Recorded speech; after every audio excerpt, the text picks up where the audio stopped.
Welcome, dear listener, to Sleepless Survivors. Tonight we embark on a gentle journey through time and myth, exploring one of history's most enduring mysteries, the lost continent of Atlantis. Let the soft rhythm of this narration carry you toward peaceful rest as we wander through ancient tales, scientific theories, and the eternal human fascination with civilizations that may have vanished beneath the waves. Close your eyes now. Breathe deeply. Let your body sink into comfort as we begin our exploration of a world that exists somewhere between history and dreams. The origins of a legend. Our story begins 24 centuries ago, in the golden age of ancient Athens. A philosopher named Plato sat in his academy, surrounded by students eager to learn about justice, virtue, and the ideal state. It was around 360 BCE when Plato penned two of his famous dialogues, the Timaeus and the Critias. Within these works, he introduced the world to Atlantis. Imagine the scene. The Athenian sun filters through columns of marble. Plato's voice rises and falls in measured cadence as he tells his students about a conversation that allegedly took place years earlier. In this conversation, an Athenian statesman named Critias recalls a story passed down through his family, a story originally told by the great Athenian lawgiver Solon, who had learned it from Egyptian priests during his travels to the city of Say in the Nile Delta. The priests of Say, keepers of ancient knowledge, spoke to Solon of a time 9,000 years before his visit. They described a mighty civilization that existed beyond the Pillars of Hercules, what we now know as the Strait of Gibraltar. This civilization occupied a massive island, larger than Libya and Asia combined, though the meaning of these geographical references in ancient terms differs greatly from our modern understanding. The island was called Atlantis, and it was home to a powerful and advanced society. According to the Egyptian priests, as filtered through Solon, through Critias, through Plato, this civilization had grown mighty and ambitious. The Atlanteans had conquered many lands around the Mediterranean. They pressed forward with their armies, seeking to enslave all the peoples within the Pillars of Hercules. But the Athenians of that ancient era, 9,000 years before Solon's time, stood against them. In a great conflict, Athens led the resistance and ultimately defeated the Atlantean forces. Then, in a single day and night of catastrophic earthquakes and floods, the island of Atlantis sank beneath the waves, disappearing forever into the depths of the Atlantic Ocean. Let this image settle in your mind. A vast island civilization, thriving and powerful, vanishing in a day, the sea closing over temples and palaces, over gardens and harbours, over an entire world of human achievement. Breathe slowly. Let the rhythm of waves wash over your thoughts. Plato's description. What did Plato tell us about this lost civilization? Let us walk through his description, detail by detail, painting a picture in your mind's eye as you drift towards sleep. The island of Atlantis was positioned in the Atlantic Ocean, beyond the Straits of Gibraltar. At its heart lay a great plain, described as being 3,000 stadia long and 2,000 stadia wide, stretching from the coast toward the centre of the island. For perspective, a stadion was roughly 600 feet, making this plain truly vast in scale. In the centre of this plain stood a mountain, low and rising from flat ground. Upon this mountain lived a mortal man named Ivanor and his wife Leucippe. They had a daughter, Cleito, who caught the eye of the god Poseidon, lord of the seas. When Cleito's parents died, Poseidon took her as his lover and transformed the hill where she lived into a fortified dwelling. Picture this now. Poseidon, with his divine power, carved the hill into alternating rings of land and water. 3 rings of water, 2 rings of land, all perfectly circular and concentric, surrounding the central island where Cleito dwelt. These rings served as protection, for in those ancient times humans had not yet learned the art of shipbuilding. Poseidon and Cleito had 5 sets of twin sons. The eldest was named Atlas, and it was from him that the island and the surrounding ocean took their names. Atlas became the first king of Atlantis, and his descendants would rule the island for many generations. The divine bloodline of Poseidon gave the Atlanteans great power and wisdom, at least initially. They developed their civilization to extraordinary heights. Plato describes how the descendants of Atlas and his brothers divided the island into 10 kingdoms, each ruled by a different royal line, but all acknowledging the supremacy of the House of Atlas. The Atlanteans were master builders and engineers. They constructed 2 bridges across the rings of water, creating a passage from the sea to the central island. They quarried stone from beneath the central island itself, including white, black and red rock, creating vast caverns that later served as docks for their ships. Around the outer ring of land, they built a great wall covered in brass. The inner wall was coated in tin, and the wall surrounding the central citadel was covered in orichalcum, a mysterious metal that Plato describes as glowing with a red light and being second in value only to gold. Let your mind wander through these great walls, gleaming in the Mediterranean sun, see the ships in the harbours, smell the salt air mixed with the scent of exotic spices from distant lands. At the centre of the citadel stood a temple dedicated to Poseidon.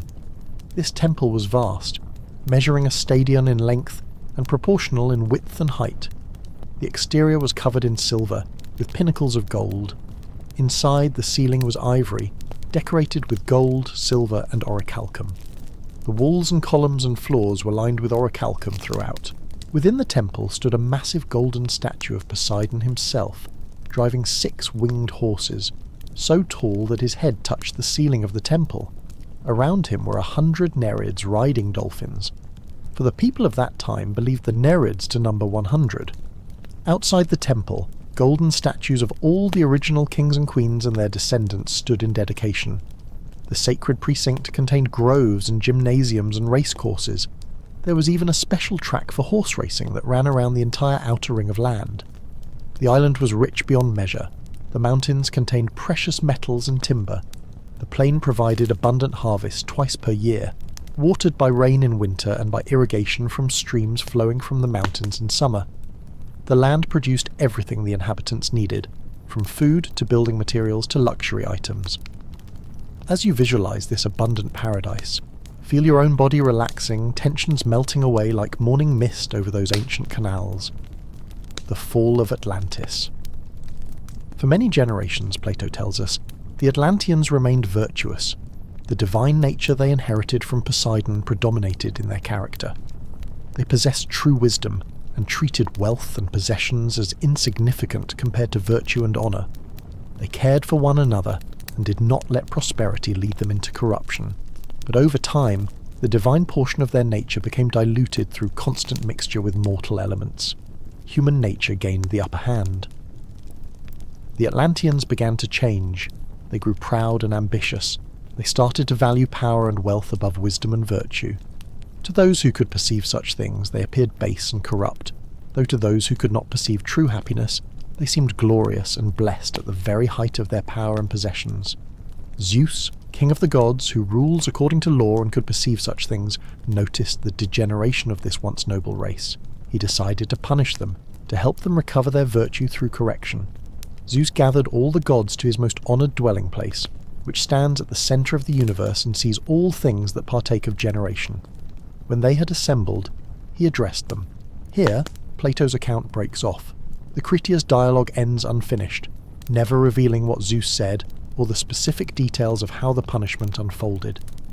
We are left only with the statement from the Timaeus that violent earthquakes and floods occurred, and in a single terrible day and night, the island of Atlantis sank into the sea and disappeared. Imagine that final day. Perhaps it began like any other, with merchants opening their stalls in the market, fishermen heading to sea, children playing in the streets. Did the Atlanteans have any warning? Did the earth begin to tremble softly at first, growing stronger? Did the sea begin to recede unnaturally, exposing the seabed before returning? As a massive wave? In your mind's eye, see the great walls cracking. Watch the bronze and tin and orichalcum facades falling away. See the temple of Poseidon shuddering, the golden statue swaying. Hear the screams of people running through streets that buckle and split. Feel the terror as the ground lurches and drops, as water rushes in from all sides. And then, silence. The sea closes over everything. Temples and palaces, gardens and harbours, all the glory and all the corruption sinking together into darkness. Only waves remain, rolling endlessly under an indifferent sky. Let this image of transformation, of endings and mysteries carry you gently toward your own rest. All things pass.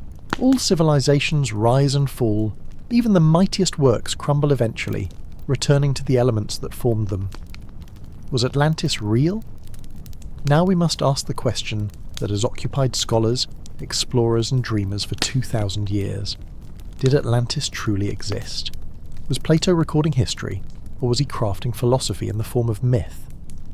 Most mainstream scholars today believe that Atlantis was Plato's invention, a literary device used to illustrate philosophical points about ideal societies, the corruption of power and divine justice. They point to several factors supporting this interpretation. First, Plato was known for using myths and allegories in his teaching. His famous allegory of the cave, his myth of Ur, and many other passages in his dialogues use fictional narratives to convey deeper truths. The story of Atlantis fits perfectly into this pattern. Second, no ancient source before Plato mentions Atlantis. If such a massive civilization had existed and been destroyed so catastrophically, surely other ancient writers, historians and poets would have referenced it. Yet, we find nothing. The historical record is silent. Third, many details in Plato's account seem designed for symbolic rather than literal purposes. The numbers he uses, for instance, often carry philosophical significance. The island's dimensions, the number of years before Solon's visit, the arrangement of rings around the central citadel, all these may encode mathematical and philosophical concepts important to Plato's thought, rather than represent actual measurements. Fourth, Plato's own student Aristotle apparently believed his teacher had invented the story. Later ancient commentators recorded that Aristotle said of Atlantis that Plato was its creator and also its destroyer, suggesting that even in antiquity, those closest to Plato understood the tale as invention. Yet not everyone in the ancient world dismissed the story. The historian Crantor, who lived about a century after Plato, apparently believed in Atlantis' historical reality. Some later writers, including the geographer Strabo and the historian Pliny the Elder, discussed Atlantis in their works, though often with skepticism. As centuries passed and Plato's dialogues were copied and recopied, translated and studied throughout the Roman world and then the medieval period, the question of Atlantis' reality remained open. Some scholars accepted it as history, others rejected it as fable. Still others saw it as history transformed and embellished over time, until the core facts became impossible to separate from later additions.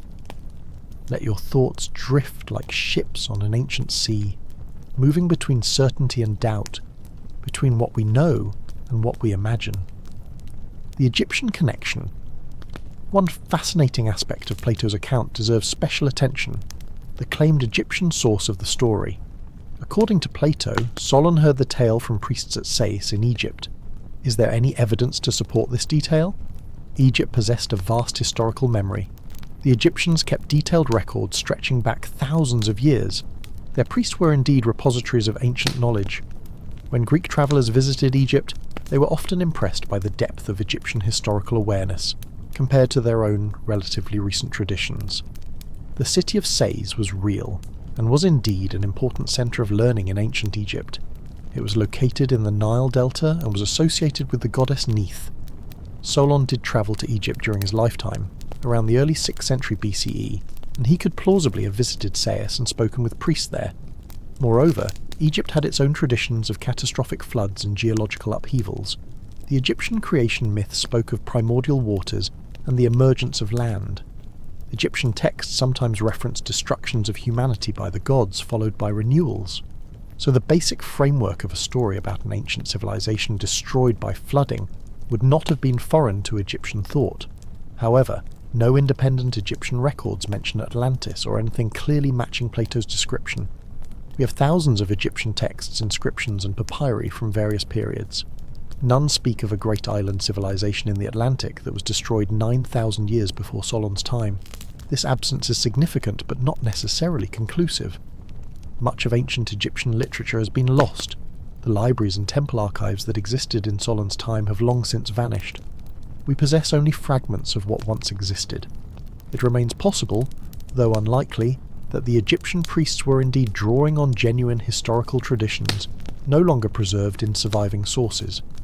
Some scholars have suggested that if there is any historical kernel to the Atlantis story, it might relate to the Bronze Age civilization of Minoan Crete, and the volcanic eruption of Thera, which we will explore in more detail shortly. This catastrophe occurred in the Aegean Sea, within the sphere of ancient Egyptian awareness. Perhaps, some argue, Egyptian records of this event could have been transformed over centuries into the story Solon heard, but this remains speculation. The most straightforward reading of the evidence suggests that Plato either invented the Egyptian connection entirely, or, at most, took some kernel of a story he had heard and elaborated it extensively for his own philosophical purposes. As you ponder these ancient mysteries, feel your mind becoming quieter, your thoughts slower, like settling sand after a storm. The geography problem. One of the major obstacles to believing in a historical Atlantis is simple geography. Where could such a landmass have existed? Plato placed Atlantis beyond the Pillars of Hercules in the Atlantic Ocean. He described it as larger than Libya and Asia combined. But modern oceanography has thoroughly mapped the Atlantic floor. There is no sunken continent there. The mid-Atlantic ridge runs down the centre of the ocean, but this is a volcanic formation, not a remnant of a sunken landmass. The geology simply doesn't support the existence of a large inhabited island that sank in the time frame Plato suggests. Some enthusiasts have proposed that Atlantis was located elsewhere, and that Plato simply got the location wrong. The Mediterranean, the Caribbean, Antarctica, various locations in the Pacific, all have been proposed as the real location of Atlantis, but each of these theories requires us to discard or drastically reinterpret major elements of Plato's account. If we move Atlantis to the Mediterranean, we must ignore Plato's explicit placement beyond the Pillars of Hercules. If we move it to Antarctica, we must explain how an advanced civilization thrived there, and why their existence left no archaeological trace. If we move it to the Caribbean or Pacific, we must explain how this relates to ancient Athenian history and Egyptian records, as Plato claims. The geology of Earth is now well understood.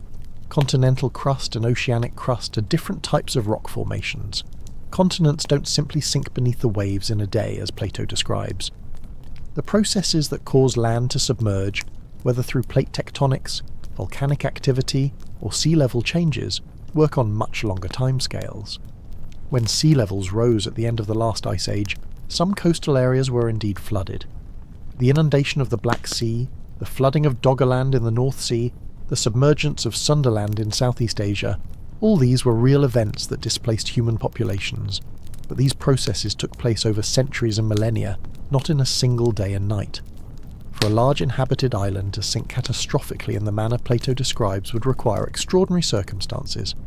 A massive volcanic eruption and collapse could sink part of an island relatively quickly, but not an entire continent-sized landmass. An asteroid impact could cause tsunamis that would devastate coastal areas, but again, wouldn't cause a continent to sink. The geographical and geological evidence strongly suggests that if Atlantis existed as Plato described it, we would see evidence of it today. The absence of such evidence weighs heavily against the literal historical existence of Plato's Atlantis. Yet perhaps this very impossibility invites us to see Atlantis differently. Maybe it was never meant to be found on any map, but rather exists as an idea, a possibility, a dream of what human civilization could achieve and what pride could destroy. Let these thoughts drift away now, like clouds across an evening sky. The Thera theory.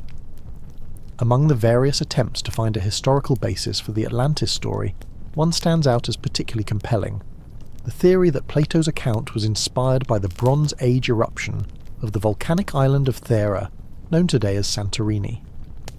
Around 1600 BCE, give or take a few decades, one of the largest volcanic eruptions in human history occurred in the Aegean Sea. The island of Thera, located about 70 miles north of Crete, exploded with catastrophic force. The eruption was so powerful that it ejected an estimated 24 cubic miles of rock, ash, and pumice into the atmosphere. The centre of the island collapsed, forming a caldera that filled with seawater. The eruption would have been visible for hundreds of miles. Ash fell across the eastern Mediterranean. Tsunamis radiated outward from the blast site, striking coastlines throughout the region. The environmental effects were severe and long-lasting. At the time of the eruption, Thera was home to an advanced Bronze Age settlement, now called Akrotiri, after the modern village near the archaeological site. Excavations that began in the 1960s have revealed a sophisticated urban centre with multi-storey buildings, advanced plumbing, and vibrant frescoes depicting a prosperous maritime culture. The settlement at Akrotiri was part of the broader Minoan civilization centred on Crete. The Minoans were among the most advanced cultures of the Bronze Age Mediterranean. They built impressive palaces at Knossos, Phaistos and other sites. They developed a writing system, conducted extensive maritime trade, and created beautiful art and architecture. The Thera eruption occurred during the height of Minoan civilization. While the relationship between the eruption and Minoan decline is debated, it's clear that the Minoans never fully recovered from whatever combination of natural disasters and social upheavals affected them in the following centuries. By 1450 BCE, Mycenaean Greeks from the mainland had taken control of Crete, and the distinctly Minoan culture began to fade. Could the destruction of Thera and the decline of Minoan civilization be the historical events that inspired Plato's story of Atlantis? Proponents of this theory point to several parallels. Both Thera and Atlantis were islands.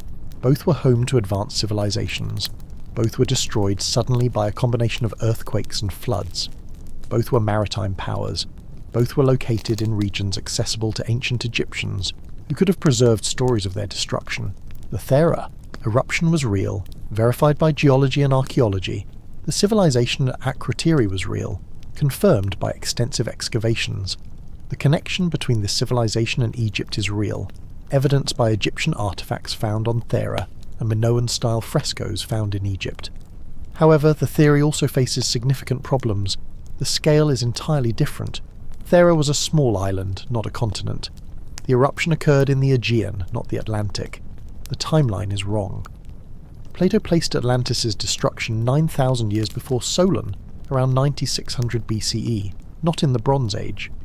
Defenders of the Thera theory argue that Plato or his sources could have gotten these details wrong. Perhaps 9,000 was a mistranslation, and the Egyptian priests said 900 years. Perhaps the Atlantic location was Plato's addition, or perhaps Atlantic in some ancient usage could refer to waters beyond one's immediate knowledge. Perhaps the vast size was poetic exaggeration. But these explanations require us to assume that Plato or his sources made multiple serious errors or alterations to the real story.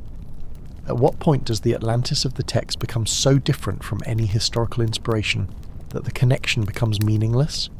Still, the Thera theory remains attractive because it grounds Atlantis in something real. It offers a rational explanation that respects both Plato's text and modern archaeological knowledge. It transforms Atlantis from pure fantasy into distorted memory, which feels somehow more satisfying than complete invention. Whether or not Thera inspired Plato's Atlantis, the Bronze Age eruption was certainly one of the most dramatic events in ancient Mediterranean history. Imagine standing on the coast of Crete on that day, seeing the sky darken, feeling the ground shake, watching the sea withdraw and then return as a towering wall of water. That image, that moment of nature's overwhelming power, that experience of witnessing an entire world change in hours, surely that lived in cultural memory for centuries. Perhaps it lived long enough to reach Plato's ears, transformed and embellished but retaining its emotional core, the sudden destruction of a proud civilization by forces beyond human control. Rest now in the contemplation of deep time, of civilizations risen and fallen, of earth and sea in their eternal transformation. Other proposed locations. While Thera remains the most scientifically credible candidate for a historical basis for Atlantis, it is far from the only location that has been proposed. Over the centuries, Atlantis seekers have identified dozens of possible sites around the globe. Let us take a gentle tour of some of these theories, not to evaluate their merit in detail, but simply to appreciate the human drive to locate this legendary place. In the Mediterranean, beyond Thera, the island of Sardinia has been proposed as Atlantis. Sardinia was home to the Nuragic civilization, which built impressive stone towers and fortifications during the Bronze Age. The island's geography includes plains and mountains. It has ancient harbours and evidence of a sophisticated culture. Some researchers see parallels with Plato's description, though substantial differences remain. Malta and the submerged regions around it have also been suggested. Malta has megalithic temples that predate the Egyptian pyramids.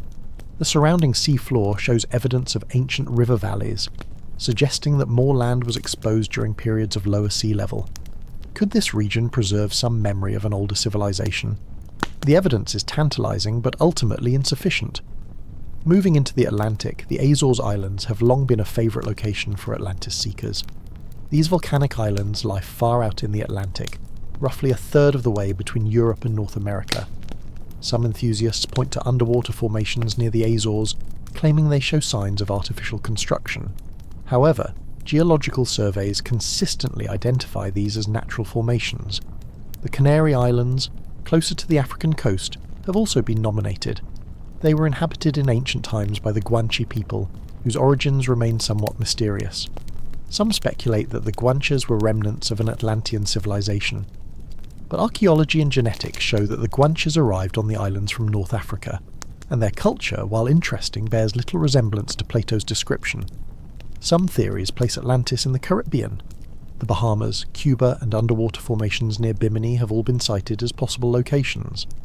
The Bimini Road, a linear rock formation underwater near the Bahaman island of Bimini, was once claimed as evidence of an ancient civilization, but geological analysis shows it is a natural beach rock formation. Antarctica appears in more speculative theories. These typically rely on the idea that Antarctica was ice-free in the distant past and could have supported civilization. However, Antarctica has been ice-covered for millions of years, far predating any human civilization. Maps supposedly showing ice-free Antarctica, such as the controversial Piri Reis map, have been shown through careful analysis to depict South America, not Antarctica, with errors and interpretations creating the false impression of Antarctic accuracy. In the North Atlantic, some have proposed that Atlantis was located in the region now occupied by the British Isles, or nearby areas. Doggerland, the landmass that connected Britain to continental Europe during the Ice Age, was indeed inhabited and was gradually submerged as sea levels rose. But this flooding occurred over millennia, not in a day, and the culture of Mesolithic Doggerland bears no resemblance to Plato's description. The Black Sea has been proposed, particularly in connection with theories about a catastrophic flood that may have occurred when the Mediterranean broke, through to the Black Sea basin. Geological evidence does suggest a significant flood occurred around 5600 BCE, potentially inspiring various ancient flood myths. But again, this location is far from Plato's placement, and the timeline doesn't match. Even more exotic locations have been suggested. Some theories place Atlantis in the Pacific Ocean, in the South China Sea, in the North Sea, in West Africa, in South America, and even in the Indonesian archipelago. Each theory typically starts by identifying some ancient civilization or geological feature in the proposed location, then argues that Plato's account was somehow garbled, or that Atlantis was not where Plato said it was. What all these theories share is a deep desire to make Atlantis real, to ground it in physical geography and archaeological evidence. This desire is understandable. A real Atlantis would be one of the greatest archaeological discoveries in history. It would rewrite our understanding of ancient civilizations. It would vindicate Plato's account and validate the dreams of countless seekers. But desire for something to be true does not make it true. The weight of evidence, both from archaeology and geology, indicates that no civilization matching Plato's description existed in any of these locations. When we find intriguing ancient ruins or interesting geological formations, we should study them for what they are, not force them into the Atlantis narrative. Perhaps Atlantis's true location is not in any physical place but in the realm of ideas. Perhaps it exists in that space between what was and what could have been, between history and possibility. Let your search for Atlantis end here, in this moment of rest. Let the endless theories and speculations fade into the background. There is no need to solve this mystery tonight. There is only the present moment, the softness of your bed, the gentle rhythm of your breathing. The Renaissance revival, for many centuries after the fall of the Roman Empire, Plato's Atlantis remained largely dormant in Western consciousness. The Middle Ages focused more on biblical history and classical sources like Aristotle than on Plato's dialogues. But with the Renaissance came a revival of interest in all things Platonic, and Atlantis emerged from obscurity. The discovery of the Americas in 1492 sparked new speculation about Atlantis. Some scholars wondered if the New World might be the remains of Plato's lost continent. The Spanish historian Francisco López de Gomara suggested that the Americas were indeed Atlantis. The English philosopher Francis Bacon wrote The New Atlantis, describing an imaginary society on an island in the Pacific, using the Atlantis concept to explore ideas about ideal societies and scientific advancement. During the 16th and 17th centuries, scholars debated whether Plato's account should be taken literally or allegorically.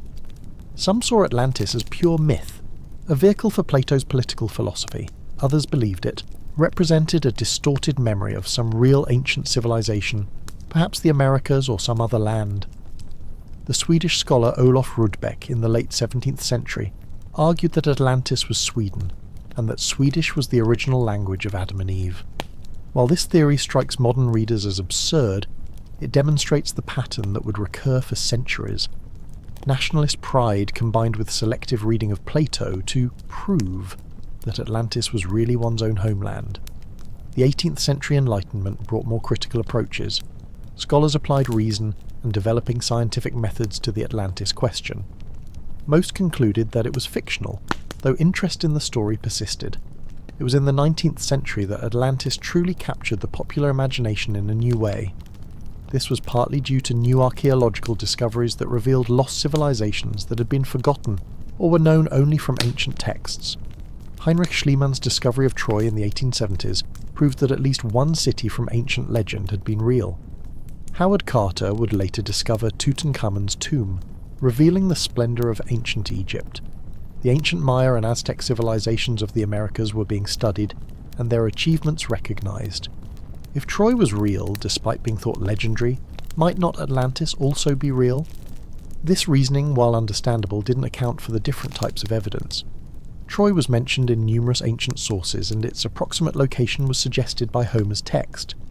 Atlantis appeared only in Plato, with no independent confirmation, and was placed in an impossible location. Nevertheless, the late 19th century saw an explosion of Atlantis theories, often intertwined with pseudo-scientific ideas about race, evolution, and human origins. This brings us to one of the most influential and problematic figures in Atlantis' modern history. Close your eyes now and drift backward through time to the gaslit streets of Victorian New York, where a former congressman and lawyer was about to transform the Atlantis story in ways that still echo today. Ignatius Donnelly and Modern Atlantis. In 1882, a book appeared that would shape Atlantis discourse for over a century. Atlantis, the Antediluvian World, by Ignatius Donnelly, became an immediate bestseller and has never been out of print since. Donnelly, a former US congressman from Minnesota, presented what he claimed was compelling evidence that Atlantis had existed and that it was the source of all ancient civilizations. Donnelly's book is a remarkable document, voluminous and detailed, mixing genuine scholarship with speculative leaps and outright errors. He argued that Atlantis was a large island in the Atlantic Ocean, that it was the origin point of human civilization, that survivors of its destruction spread out to become the founders of civilizations in Egypt, Mexico, Peru, and elsewhere. To support his thesis, Donnelly pointed to similarities between Old World and New World civilizations. Both built pyramids, both had sophisticated astronomical knowledge, both practiced agriculture, both had legends of floods. Surely, Donnelly reasoned, this indicated a common source, a mother civilization that had taught all the others. Modern archaeology has thoroughly debunked these arguments. We now understand that human cultures can and do develop similar technologies and practices independently.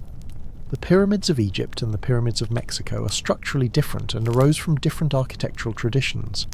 Flood myths appear in many cultures because floods are common natural disasters, and many ancient civilizations developed along rivers that flooded regularly. Moreover, we now have extensive evidence of how civilizations like Egypt and the Maya actually developed, through gradual cultural evolution traceable in the archaeological record. There are no gaps that require us to invoke a mysterious external source, but Donnelly was writing before modern archaeology had developed its rigorous methods. Carbon dating didn't exist. The ability to trace cultural developments through careful excavation and analysis was in its infancy. Donnelly was working with incomplete information and filling the gaps with imagination. His book resonated because it offered a grand, romantic narrative at a time when Western society was grappling with evolution, industrialization, and the relationship between different human cultures. The idea of a lost super-civilization appealed to Victorian sensibilities. It suggested that human history was a story of degeneration from ancient perfection rather than progress from primitive origins. Donnelly's influence extended far beyond academic circles. His Atlantis entered popular culture. Writers of fiction drew on his ideas. Theosophists incorporated Atlantis into their spiritual cosmology. Amateur historians used his work as a starting point for their own theories. Even today, many popular books about Atlantis still rely heavily on Donnelly's arguments, despite them having been discredited by over a century of archaeological research. His influence demonstrates how powerful a compelling narrative can be, how it can persist in popular consciousness long after experts have moved on. As you contemplate this persistence of belief despite contrary evidence, let it remind you of the power of stories, the appeal of mystery, and the human tendency to see patterns and connections even where none exist. Let it also remind you of the importance of evidence, of careful reasoning, of being willing to change your mind when new information emerges. Breathe deeply. Let these thoughts settle like dust after a storm. Atlantis in the occult tradition. While scholars debated and archaeologists excavated, another stream of Atlantis discourse emerged in the 19th and early 20th centuries. The incorporation of Atlantis into occult and esoteric belief systems. The Theosophical Society, founded in 1875 by Helena Blavatsky and others, taught that Atlantis was one of several ancient continents inhabited by earlier races of humanity. According to theosophical teachings, these Atlanteans were more spiritually advanced than modern humans and possessed psychic powers. Blavatsky claimed to have received her information about Atlantis from ancient Tibetan manuscripts, and through spiritual revelation. She described Atlantis as existing millions of years ago, home to the fourth root race of humanity, beings quite different from modern humans in both physical and spiritual characteristics. When Atlantis was destroyed, according to theosophical teaching, the surviving Atlanteans migrated to various parts of the world, where they became the teachers and leaders of less advanced peoples. The greatest knowledge was preserved by hidden masters, spiritual adepts who guide humanity's evolution from behind the scenes. This mystical Atlantis bore little resemblance to Plato's account, but it captured imaginations and influenced numerous later movements. The sleeping prophet Edgar Cayce, in the early to mid-20th century, gave hundreds of readings that mentioned Atlantis, describing it as a technologically advanced civilization that possessed energy sources and flying machines far beyond anything in Plato's text. Cayce predicted that Atlantis would rise again, and that portions of it would be discovered near Bimini in 1968 or 1969. When the Bimini Road Formation was found around that time, some of his followers claimed this as confirmation of his prophecies, though geological analysis showed it to be natural. These occult traditions transformed Atlantis from a philosophical tale or historical mystery into a spiritual narrative. Atlantis became a lost golden age, a time when humanity was more enlightened, more connected to cosmic forces, more powerful. Its destruction became a cautionary tale about the misuse of spiritual or technological power. While these ideas have no basis in historical or archaeological evidence, they reveal something important about why Atlantis endures. It serves as a blank canvas onto which people project their ideas about human potential, lost wisdom, and alternative histories. It suggests that the official narrative of human development is incomplete, that there are deeper truths waiting to be uncovered. For those dissatisfied with modernity or seeking spiritual meaning, Atlantis offers an attractive alternative history. Let these mystical visions of Atlantis wash over you now, not as truths to be accepted or rejected, but as dreams, as expressions of humanity's eternal longing for lost paradise, for knowledge beyond the ordinary, for connection to something greater than ourselves. Whether Atlantis existed in the physical world or not, it certainly exists in the realm of human aspiration and imagination, and perhaps that is enough. The scientific perspective. Now let us turn from mysticism to science, from speculation to evidence. What do modern archaeology, geology, and related sciences tell us about Atlantis? The scientific consensus is clear and unambiguous. There is no credible evidence for the existence of Atlantis as Plato described it. This conclusion rests on multiple lines of evidence and reasoning. First, the geological evidence. The Atlantic Ocean floor has been thoroughly mapped using sonar, satellites, and deep-sea submersibles. We understand the structure of the ocean basins, the mid-ocean ridges, the patterns of plate tectonics. There is no evidence of a sunken continent in the Atlantic. The types of rock that form the ocean floor are different from continental rock. If a continent had sunk there, we would see evidence of it. The Atlantic is getting wider, not narrower. The mid-Atlantic ridge is a spreading centre where new oceanic crust forms as the Americas move away from Europe and Africa. This process has been ongoing for millions of years. There is no mechanism by which a large landmass could have sunk in the Atlantic, in the time frame Plato suggests. Second, the archaeological evidence, or rather the absence of it. If an advanced civilization as described by Plato had existed, it would have left traces, not just on its home island, but everywhere it traded and every land it conquered. We would expect to find artifacts and trade goods spread across the Mediterranean and beyond, architectural influences visible in other ancient cultures, written references in the records of other civilizations, genetic evidence in the populations that supposedly descended from or interacted with Atlanteans, evidence of the wars that Plato describes between Athens and Atlantis. We find none of this. The archaeological record of the ancient Mediterranean is extensive and well studied. We can trace the development of cultures, the spread of technologies, the patterns of trade and warfare. Nowhere in this record is there a gap that requires us to invoke Atlantis. The supposed date of Atlantis' destruction, around 9600 BCE according to Plato's timeline, falls in the Mesolithic period. At that time, human societies were small, hunter-gatherer bands or early sedentary communities. There is no evidence of any civilization with the urban complexity, architectural sophistication, or military power Plato describes. The first true cities emerged in Mesopotamia around 4000 BCE, more than 5,000 years after Plato's Atlantis supposedly sank.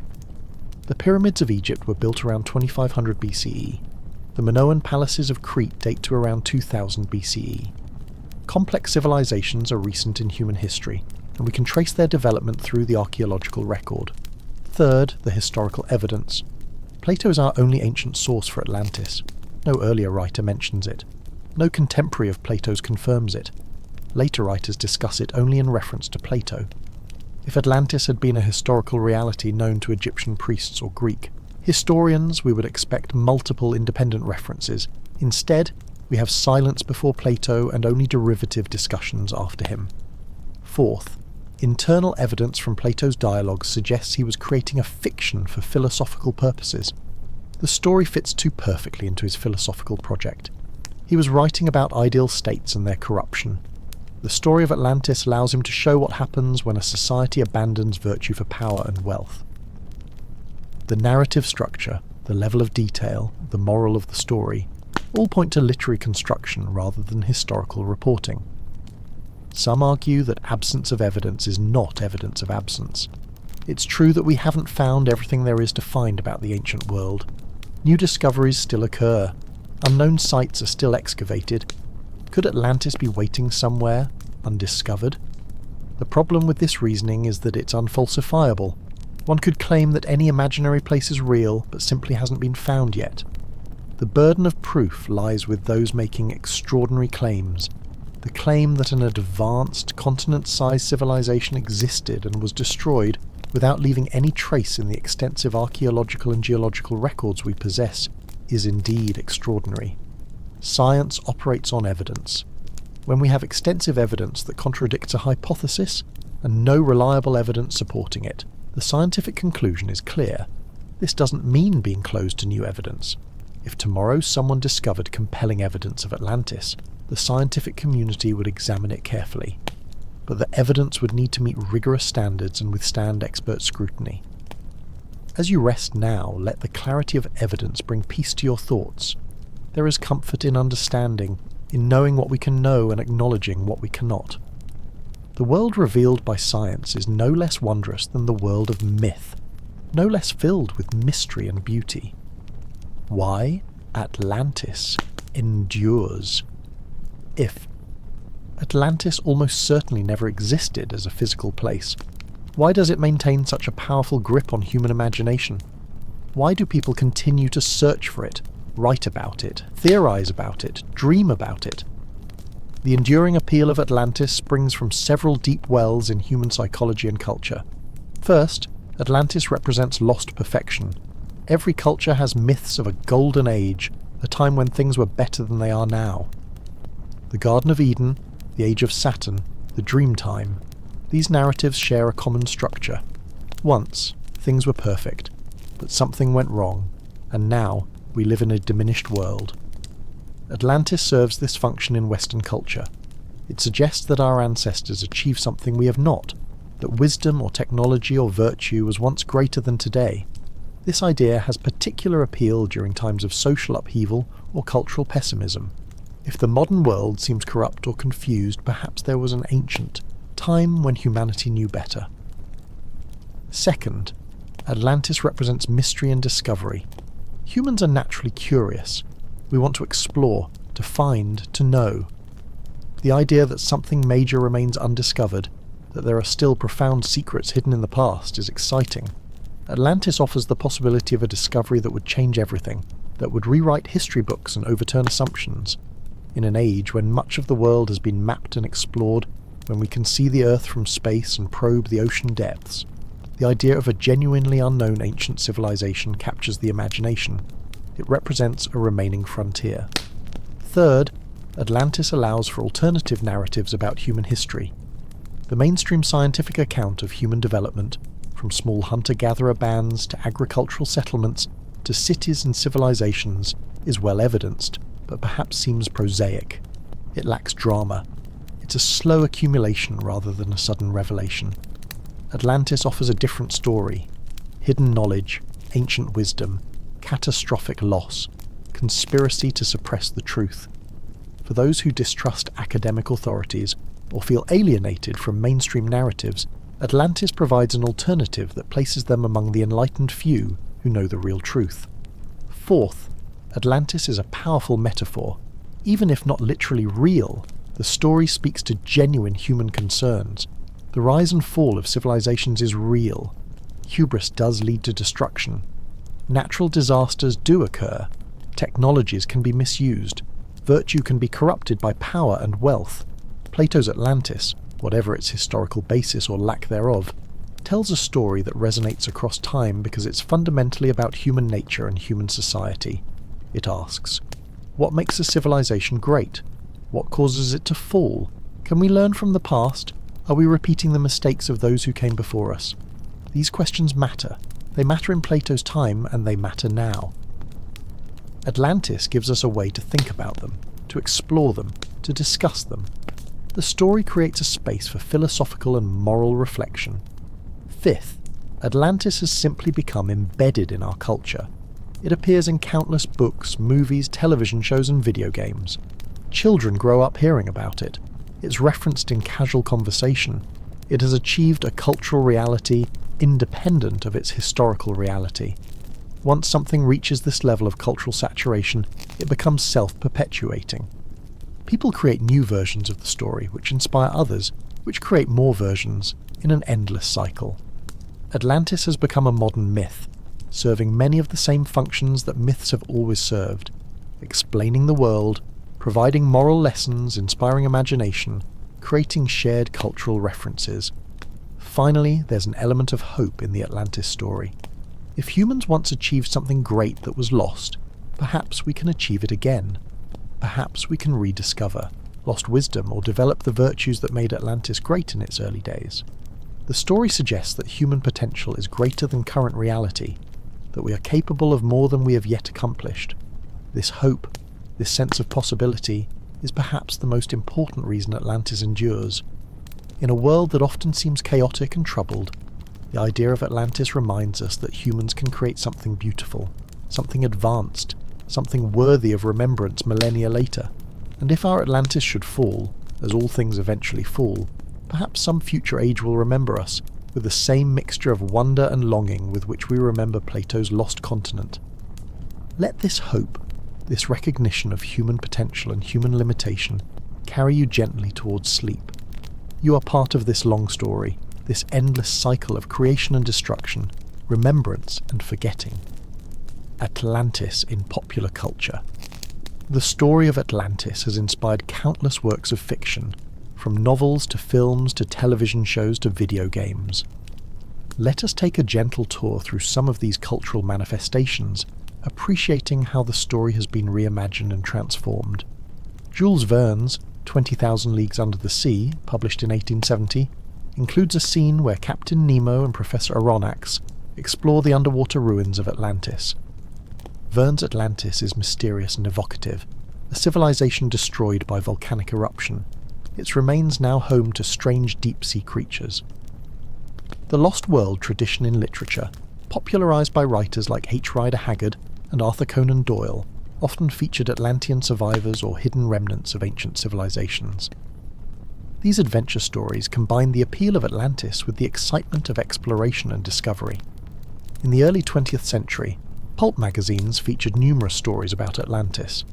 These range from adventure tales to science fiction to fantasy, establishing many of the tropes that would become standard: Atlantean crystals as power sources, advanced technologies, psychic abilities, conflicts between good and evil Atlantean factions. Comic books embraced Atlantis enthusiastically. DC Comics introduced Aquaman in 1941, establishing Atlantis as an undersea kingdom, inhabited by people who had adapted to ocean life. Marvel Comics created Namor the Submariner, another undersea hero with Atlantean connections. These fictional Atlantises, though inspired by Plato's story, bore little resemblance to it, transforming the lost civilization into an ongoing underwater society. Disney's 2001 animated film Atlantis: The Lost Empire presented Atlantis as a still surviving civilization beneath the ocean, protected by a magical crystal. The film combined steampunk aesthetics with mystical elements, creating a visually stunning interpretation that introduced Atlantis to a new generation. The Stargate franchise, both in its original film and subsequent television series, incorporated Atlantis into its mythology. Stargate Atlantis depicted the lost city as an advanced alien outpost in another galaxy, connecting the Atlantis legend to science fiction themes of ancient astronauts and interstellar civilizations. Video games have featured Atlantis in various forms. Atlantis, The Lost Tales, and its sequels offered point-and-click adventure experiences set in and around the legendary city. Strategy games like Age of Mythology included Atlantean civilizations with unique units and abilities. Assassin's Creed Odyssey incorporated Atlantis into its mythological DLC content. Literature continues to produce Atlantis stories. Some authors use it as a setting for adventure or romance. Others explore alternative history scenarios where Atlantis survived or its technology was rediscovered. Still others use the Atlantis concept to examine contemporary issues through the lens of a fictional lost civilization. What's interesting about these cultural products is how they reveal changing attitudes toward Atlantis and toward the past more generally. Early 20th century stories often depicted Atlanteans as superior beings, reflecting colonialist and racialist attitudes of the time. Later versions tend to present Atlanteans as more human, with the same flaws and virtues as any society. The transformation of Atlantis from a cautionary tale about moral corruption into a source of wonder and adventure reflects broader cultural shifts. Modern audiences are often more interested in spectacle and discovery than in moral lessons. The mysterious and exotic appeal of Atlantis overshadows Plato's philosophical purposes, yet something of the original persists. Even in the most fanciful retellings, there's usually an element of tragedy, a recognition that this great civilization was lost, that human achievement is fragile. The Atlantean has entered the language as an adjective meaning massive, ancient, and lost.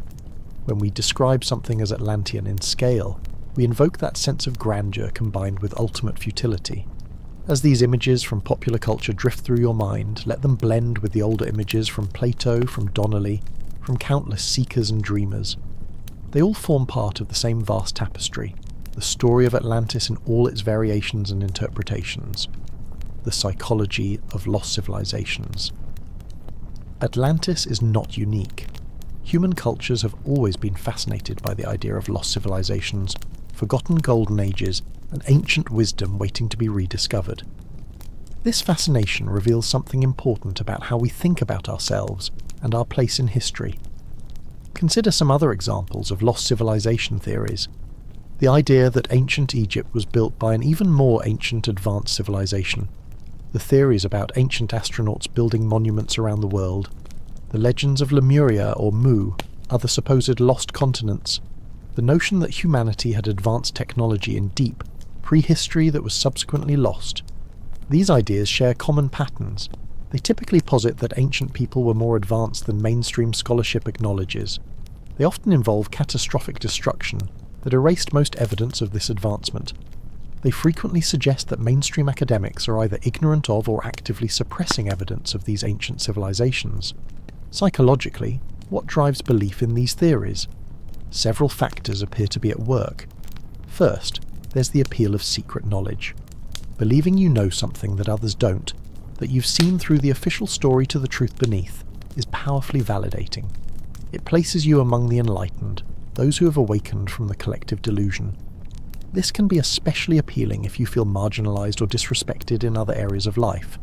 Second, there's resistance to expertise and authority. In recent decades, trust in institutions and experts has declined in many societies. When archaeologists or geologists or historians say something didn't exist, some people take this as a challenge rather than an informed conclusion. The experts could be wrong, or worse, could be hiding the truth. This anti-establishment stance appeals to those who distrust authority. Third, there's the complexity and incompleteness of actual history. The truth is that there's much we don't know about the past. The historical and archaeological records have gaps. Ancient texts have been lost. Civilizations have vanished, leaving little trace. This genuine uncertainty creates space for speculation. However, there's a difference between acknowledging uncertainty and filling gaps with unfounded theories. Science accepts uncertainty and works to reduce it through careful research. Pseudo-archaeology fills uncertainty with whatever narrative is most appealing, regardless of evidence. Fourth, there's what psychologists call the proportionality bias.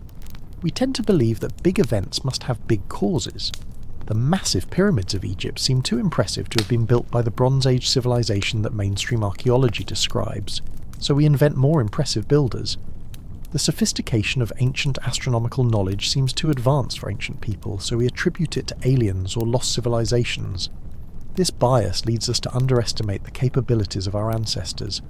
Ancient peoples were not primitive, they were as intelligent as we are. Given centuries or millennia and sufficient social organization, they could and did accomplish remarkable things. We don't need to invoke lost super-civilizations to explain ancient achievements. Fifth, there's the narrative appeal. Stories about lost civilizations are exciting. They have drama, mystery, discovery, conspiracy.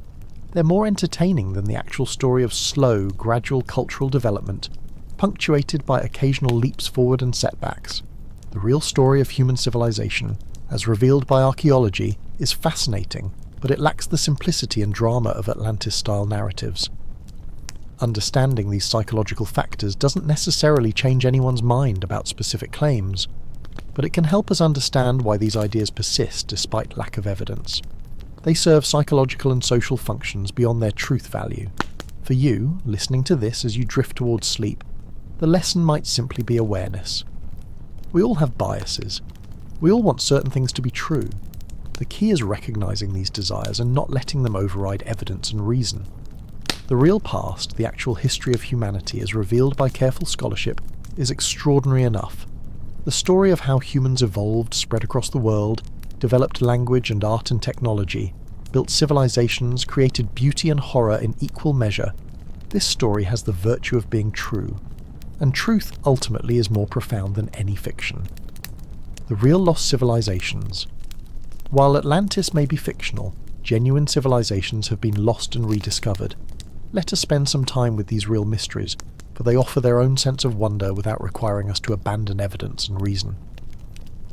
The Indus Valley Civilization, also called the Harappan Civilization, flourished in what is now Pakistan and northwestern India from roughly 3300 to 1300 BCE. At its peak, it was one of the world's largest civilizations, with sophisticated urban planning, advanced architecture, and long-distance trade networks. Then it declined and was largely forgotten. For thousands of years, knowledge of this civilization vanished from memory. It was only in the 1920s that archaeologists began to uncover its remains. We now know of dozens of major cities and hundreds of smaller settlements.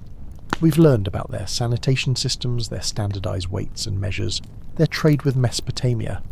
Yet mysteries remain. We cannot read their writing system. We don't fully understand their social structure or religious beliefs.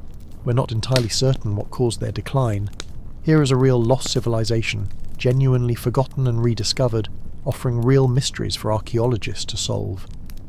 The Olmec civilization of Mesoamerica is another example. The Olmec flourished from roughly 1600 to 400 BCE in what is now southern Mexico. They built pyramids, carved massive stone heads weighing up to 50 tons, and influenced later Mesoamerican cultures. Yet they were unknown to modern scholars until the 19th century. The ancient city of Petra in Jordan was carved into rose-red cliffs by the Nabateans around the 4th century BCE. It became a major trading centre, thriving for centuries before eventually being abandoned. Western scholars were unaware of Petra's existence until Swiss explorer Johann Ludwig Burckhardt rediscovered it in 1812. Today it's one of the most famous archaeological sites in the world, but for centuries it was truly lost to Western knowledge. Angkor Wat in Cambodia, built in the early 12th century CE, was the centre of the Khmer Empire. When the empire declined, the city was largely abandoned, though it was never entirely forgotten locally. Western explorers who discovered it in the 19th century were astounded by its scale and sophistication. Machu Picchu, the Inca citadel in Peru, was built in the 15th century and abandoned during the Spanish conquest. Its location, high in the Andes, kept it hidden from Spanish invaders and forgotten by outsiders until Hiram Bingham publicised it in 1911, though local people had always known of its existence. The ancient Mayan cities of Central America offer another example. Many Mayan cities were abandoned before European contact, their buildings swallowed by jungle. For centuries they lay hidden, known only to local populations. As they were rediscovered and studied in the 19th and 20th centuries, our understanding of Mayan civilization was revolutionized. Göbekli Tepe in Turkey, discovered in the 1990s, has transformed our understanding of prehistoric civilization. This massive stone structure, built around 9600 BCE, the same date Plato gave for Atlantis' destruction, predates agriculture and permanent settlements. It suggests that hunter-gatherers could organize large-scale building projects, challenging previous assumptions about prehistoric society. These real-lost civilizations share some common features. They were forgotten or unknown to mainstream Western scholarship. They were rediscovered through exploration and archaeology. They've expanded our understanding of human history. They offer genuine mysteries that scholars are working to solve. But they differ from Atlantis in crucial ways. They left physical remains that can be excavated and studied. They fit into the broader patterns of human cultural development. Their existence doesn't require us to overturn our understanding of geology or archaeology. They're mysteries that can be solved with evidence and reason. The satisfaction of understanding these real lost civilizations is deeper and more lasting than the excitement of speculating about imaginary ones. When you stand in Petra or Angkor Wat or Machu Picchu, you're touching something real, something humans actually built. When you see artifacts from the Indus Valley or read about Göbekli Tepe, you're learning about actual human achievements. These places teach us that humans have always been capable of greatness. They show us the diversity of human culture, the many different ways people have organised societies and expressed their values through architecture and art. They reveal that there's still much to discover about our past, but that this discovery comes through patient research, not through imagination unconstrained by evidence.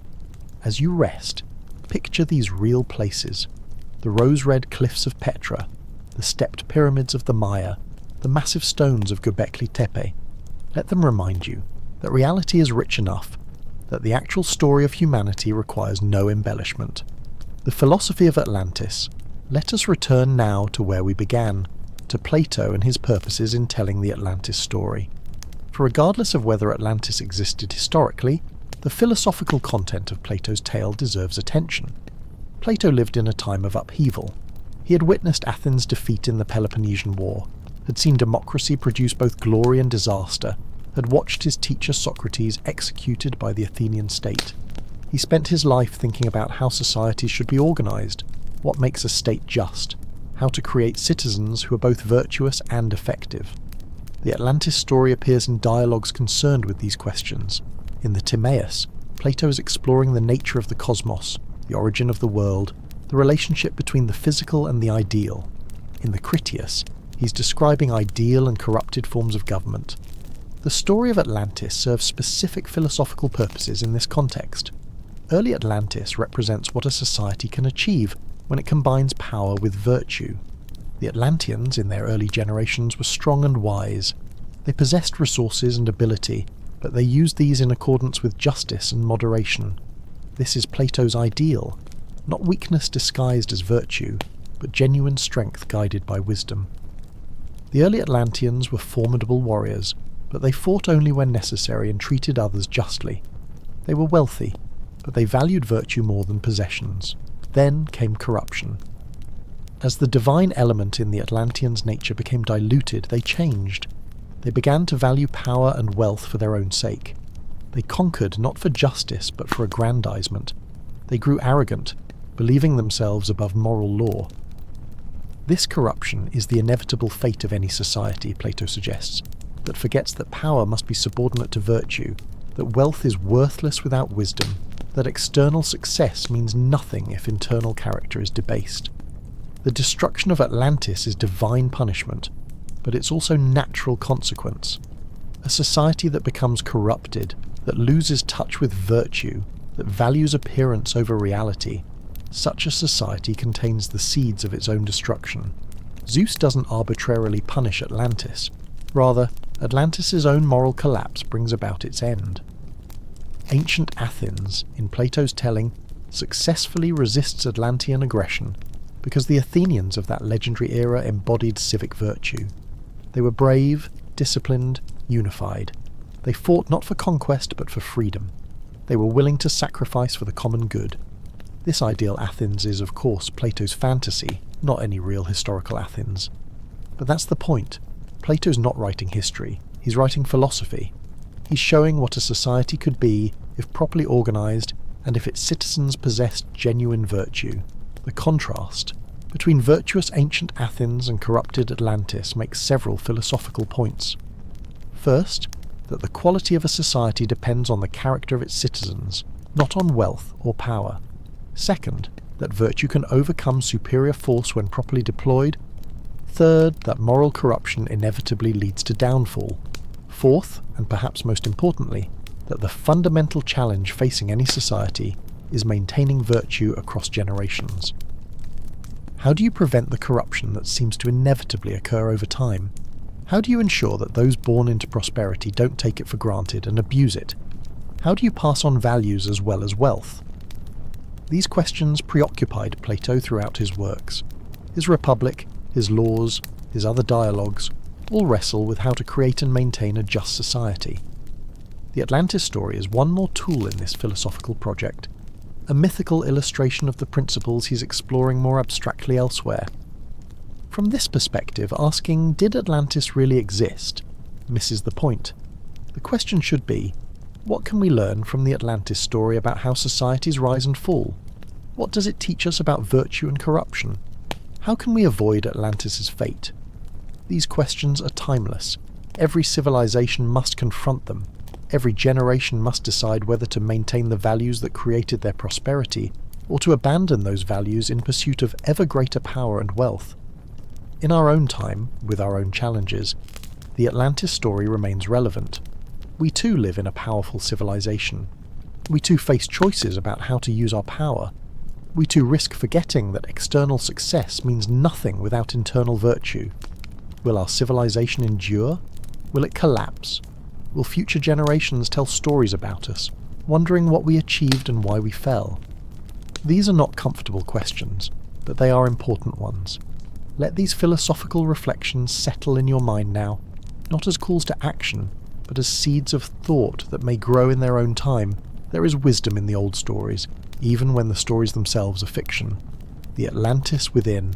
Perhaps the most profound way to understand Atlantis is psychological, rather than geographical or historical. Perhaps Atlantis represents something within human nature itself, a map of the human soul rather than a physical place. In this reading, Atlantis is the human potential for greatness, the divine spark that Plato saw in our nature. When we're at our best, when we combine strength with wisdom, power with virtue, ability with humility, we're living in Atlantis. We've created paradise within ourselves. But we carry within us also the seeds of Atlantis' destruction. Our pride, our greed, our tendency to value the wrong things, our ability to deceive ourselves about our own motives. These are the floods and earthquakes that sink our internal Atlantis beneath the waves of time. Each person's life contains both the rise and fall of Atlantis. We experience moments of grace, periods when we're living according to our best values, when we're strong and kind and wise. These are our Atlantean periods. But we also experience corruption. We compromise our values. We pursue wealth or pleasure or power at the expense of virtue. We betray our better selves. And in doing so, we destroy our internal Atlantis, sinking it beneath waves of regret and self-recrimination.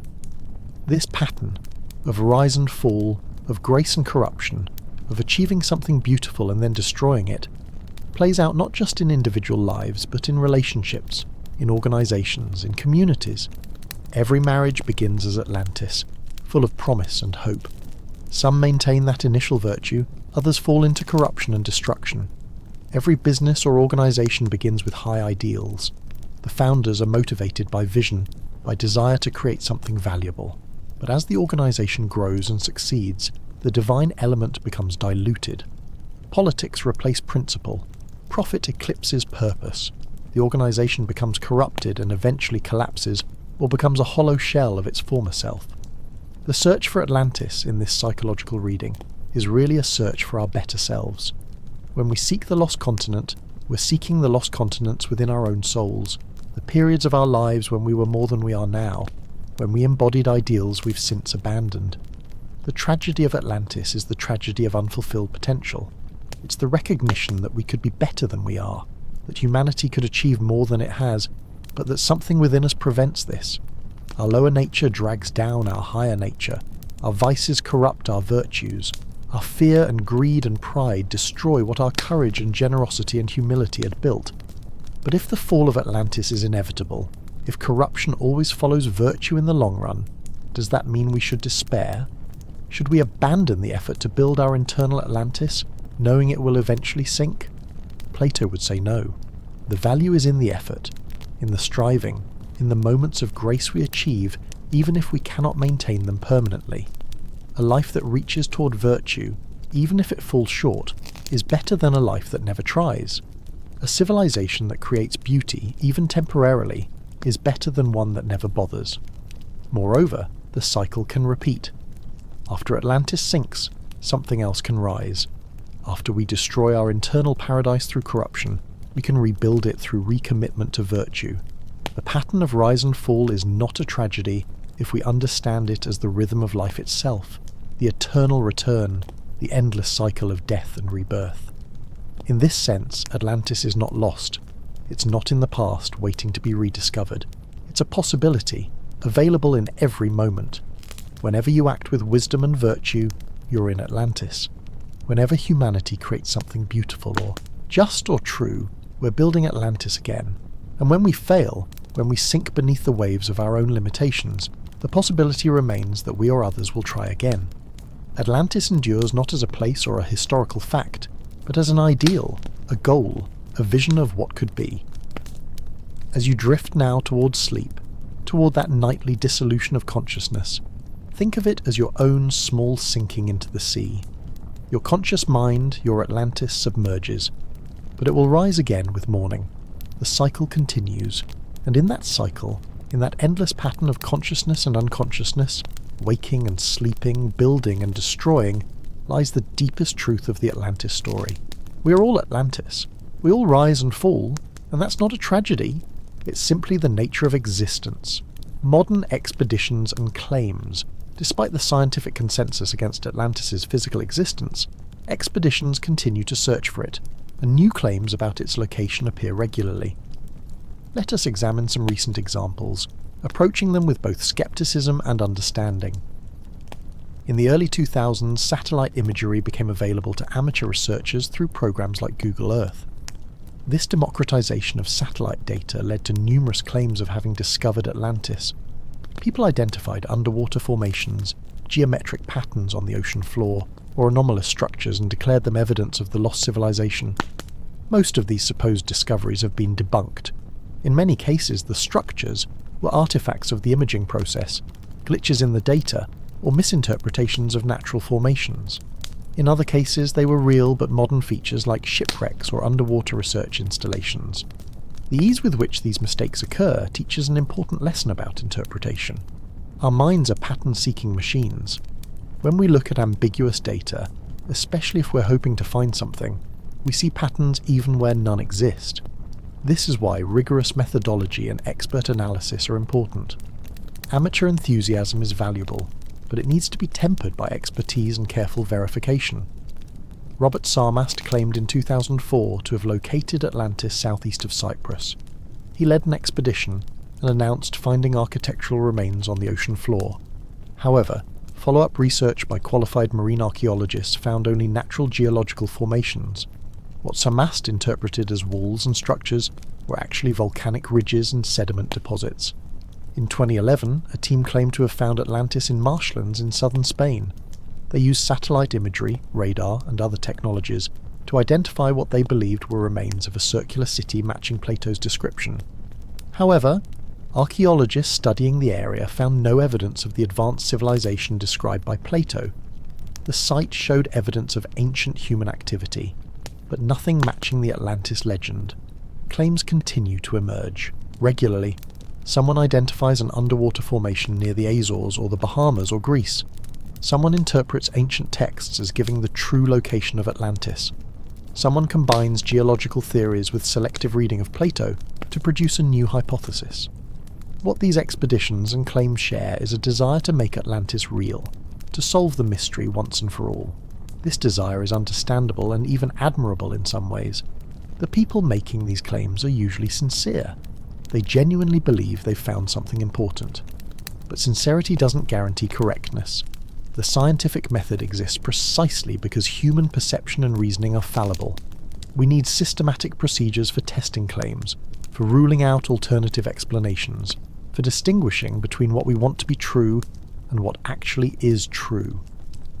When evaluating claims about Atlantis or any other extraordinary assertion, several questions are useful. What evidence is presented? Is it physical artifacts, geological formations, reinterpretations of texts, or something else? Has this evidence been examined by qualified experts? Have archaeologists, geologists, or historians with relevant expertise reviewed the claims? Are there alternative explanations? Could the evidence be interpreted in ways that don't involve Atlantis? Does the evidence actually match Plato's description? Many supposed Atlantis discoveries don't even resemble what Plato wrote. Is the claim falsifiable? If someone says Atlantis is in a specific location, what would prove them wrong? If nothing could prove them wrong, the claim isn't scientific. What's the quality of the methodology? Were proper survey techniques used? Was the site examined carefully, or just viewed through satellite images? These questions don't guarantee correct conclusions, but they help separate credible claims from wishful thinking. For you, listening now in the comfort of your bed, there's no need to evaluate any specific claim. Let these modern expeditions drift through your awareness like ships on a distant horizon. Whether they find anything or not doesn't diminish the story's value or the lessons it teaches. Atlantis and climate change. One modern perspective on the Atlantis story sees it as relevant to contemporary concerns about climate change and civilization collapse. This interpretation doesn't claim Atlantis was real, but uses it as a metaphor for our current situation. The parallel goes like this. Atlantis was a powerful, prosperous civilization that believed itself invincible. Its leaders grew arrogant, valuing expansion and wealth over wisdom and sustainability. They failed to heed warnings about their trajectory, and then, suddenly, catastrophically, their entire civilization was destroyed by natural forces. Does this sound familiar? Our modern global civilization is powerful and prosperous. We've achieved technological marvels that would seem magical to our ancestors. Yet we face warnings about climate change, resource depletion, ecological collapse. Are we, like the Atlanteans, growing arrogant? Are we ignoring the signs of impending catastrophe? The Atlantis story, in this reading, becomes a cautionary tale about hubris and environmental limits. The Atlanteans believed their power made them immune to consequences. They expanded without regard for sustainability. They valued short-term gain over long-term wisdom. And nature, in the form of earthquakes and floods, reminded them that human power is ultimately subject to forces beyond our control. Our civilization faces similar choices. We have the power to reshape the planet, but not necessarily the wisdom to do so responsibly. We can extract resources and burn fossil fuels and alter ecosystems, but the consequences of these actions may be catastrophic.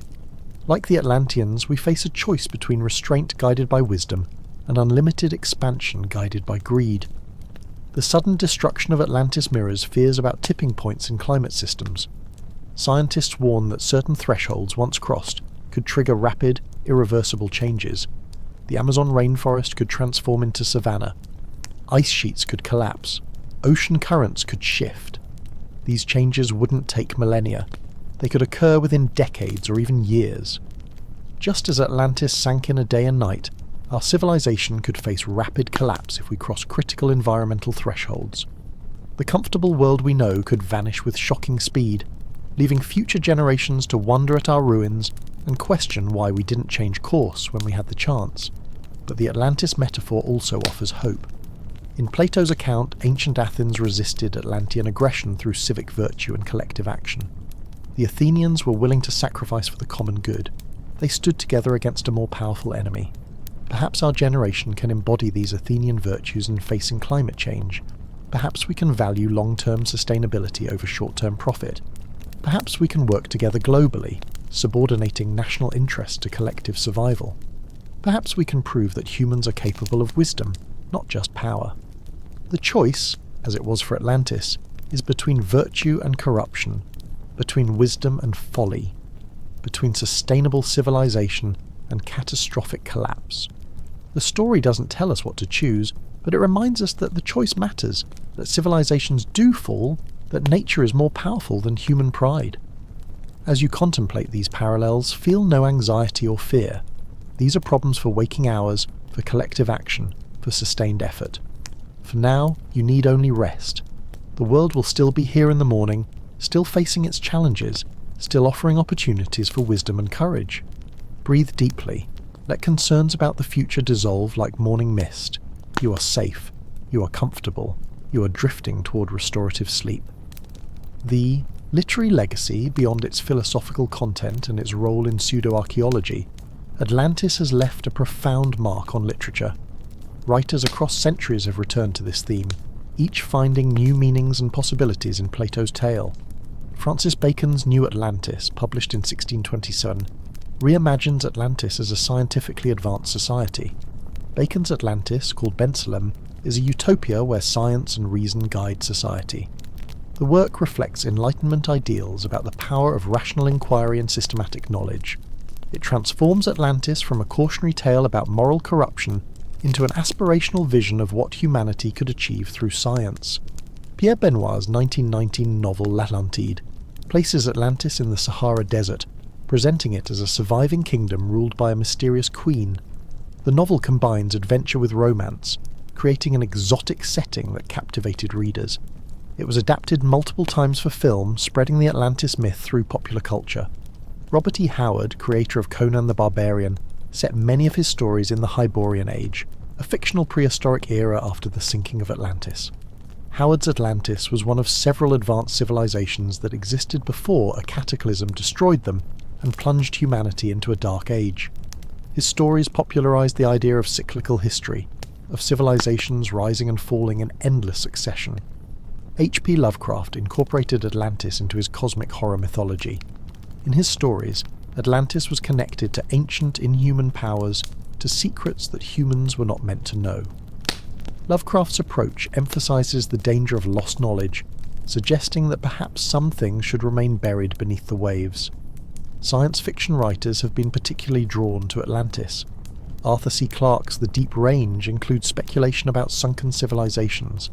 Isaac Asimov explored the idea in various works. The television series Stargate Atlantis, as mentioned earlier, transported the concept into space opera, making Atlantis a spaceship built by advanced aliens.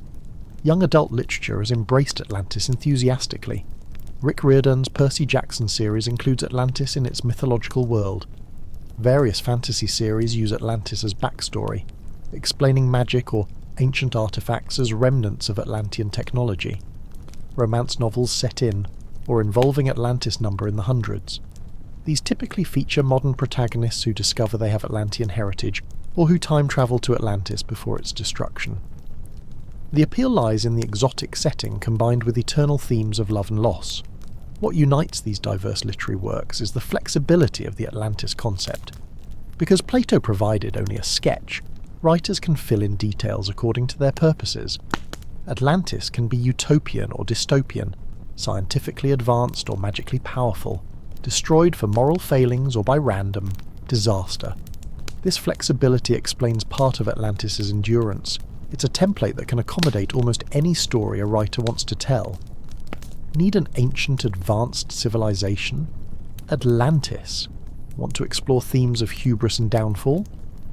Atlantis. Looking for a mysterious origin for your protagonist? Atlantean ancestry.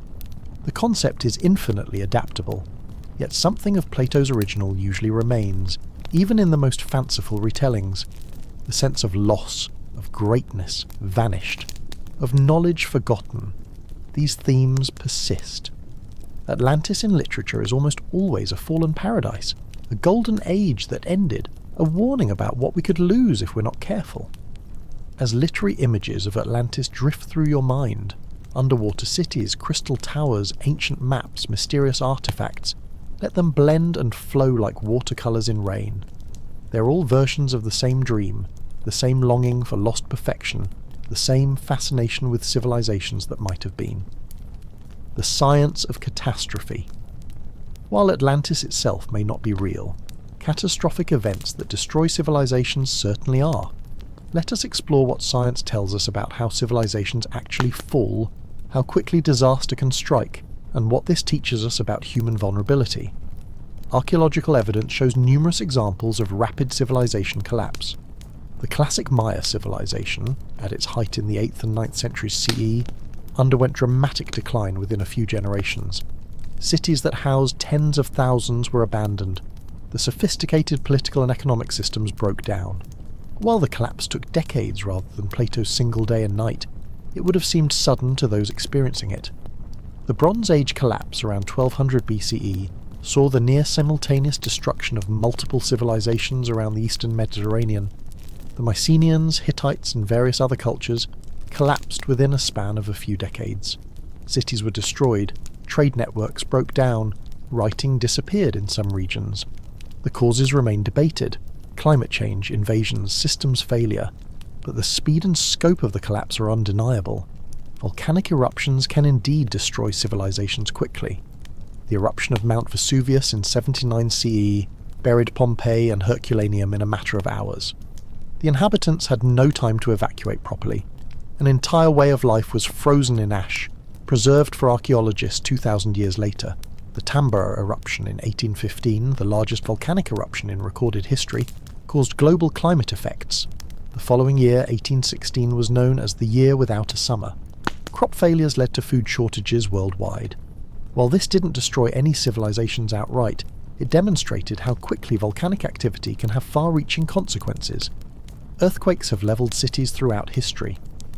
The 1755 Lisbon earthquake, occurring on All Saints' Day when churches were full, killed tens of thousands and destroyed much of the city. The event shocked Europe and influenced Enlightenment thinking about divine providence and natural disasters.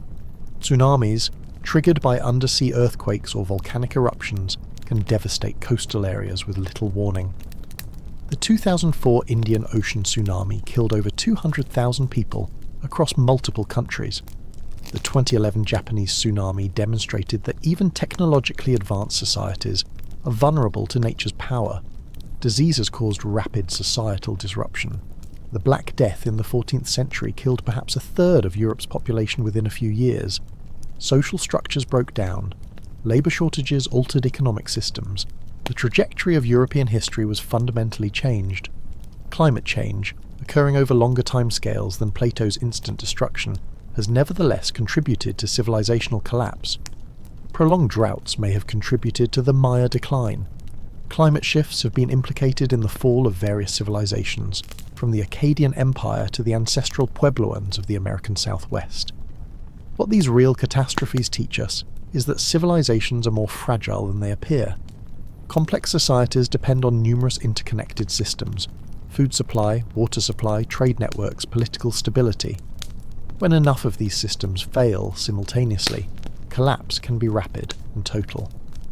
Modern civilization is perhaps more vulnerable than any previous society because of our global interconnectedness. A disruption in one region can cascade through supply chains worldwide. Climate change threatens food and water security. Pandemics can spread globally in days. Cyber attacks could disable critical infrastructure. Yet we're also more resilient in some ways. Our technological capabilities, global communication, and accumulated knowledge give us tools no previous civilization possessed. We can see dangers coming and potentially respond before catastrophe strikes. The question is whether we will, whether we possess the collective wisdom to recognize threats and take action, whether we can overcome short-term thinking and political divisions to address long-term challenges, whether we can avoid Atlantis' fate by learning from Atlantis' story. These are not questions for tonight. Tonight, simply feel grateful for the stability and security you currently enjoy. Feel grateful for the roof above you, the bed beneath you, the peace that allows you to sleep without fear. These gifts are precious. They're not guaranteed forever, but they're yours now, in this moment. Breathe in that gratitude. Breathe out any lingering tension. Let scientific understanding of catastrophe not frighten you, but simply deepen your appreciation for the present moment. The neuroscience of belief. Why do some people believe in Atlantis despite the lack of evidence? Neuroscience and psychology offer insights into how our brains process information and form beliefs. Our brains are brains, not rational truth-seeking machines. They evolved to help us survive in environments very different from the modern world.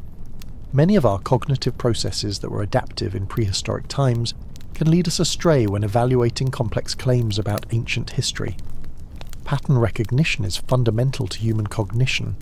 We see faces in clouds, animals in rock formations, meaning in randomness. This tendency served our ancestors well. Better to mistake a shadow for a predator than to mistake a predator for a shadow. But it means we see patterns even where none exist, structures in natural formations, meaning in coincidence.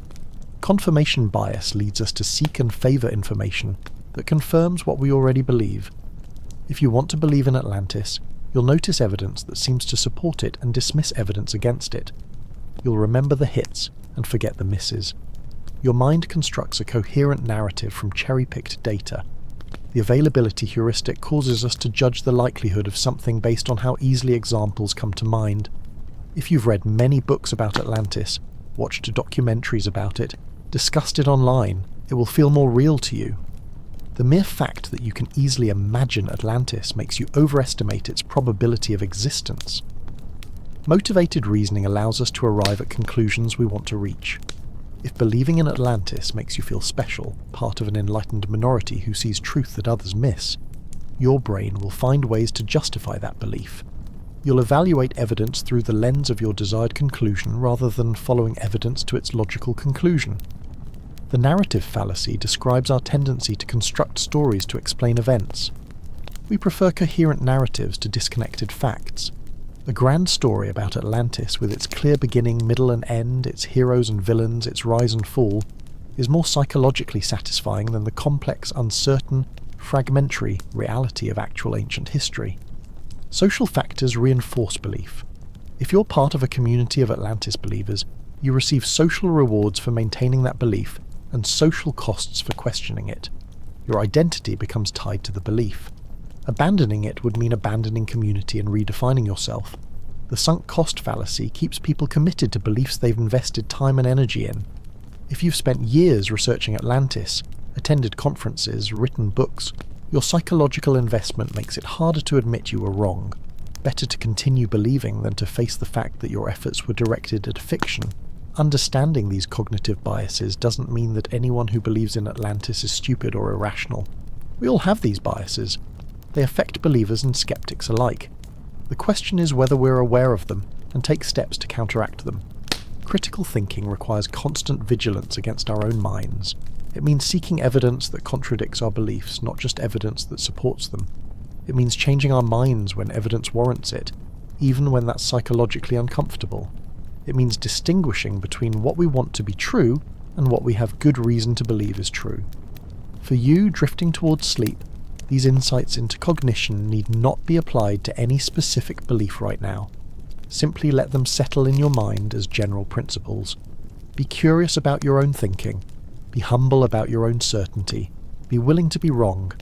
These qualities, curiosity, humility, openness, serve us well in all areas of life. They make us better thinkers, better friends, better citizens. They help us navigate a complex world without becoming lost in fantasy or paralyzed by cynicism. Let these thoughts about thinking itself become increasingly abstract, increasingly distant as your mind prepares for sleep. The time for critical thinking will come again tomorrow. For now, simply rest. Atlantis in art and music.